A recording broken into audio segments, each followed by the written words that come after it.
The too long didn't read of this video is that all the economic indicators they're using are incorrect. Okay, first on our list of broken economic indicators, we have EBITDA, which stands for earnings before interest, taxes, depreciation, and amortization. It's a hard one for a guy from Boston to say that. So what does that really mean? It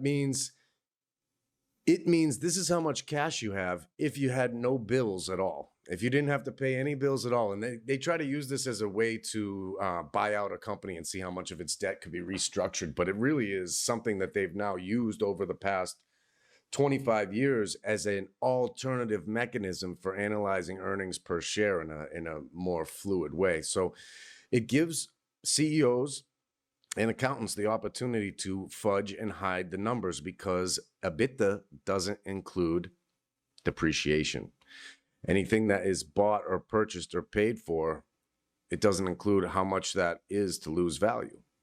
And this is a number that is used to determine the stock price and strength of a company's fundamentals for many, many, many years. This is a non-GAAP accounting mechanism, so it can be fudged and manipulated, and the numbers can be coerced to go in their direction that they would like to. EBITDA is basically, from the book How to Lie with Statistics, the definition of how you'd want to account for things if you wanted to fudge the numbers and make things look better than they are.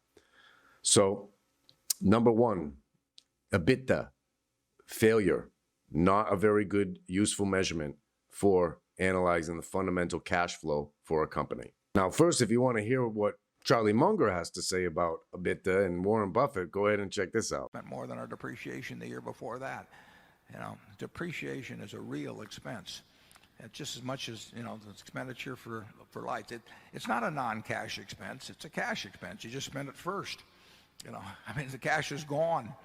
And it's a delayed recording of cash expense. How anybody can turn that into something they use as a metric that talks about earnings is beyond me. Charlie?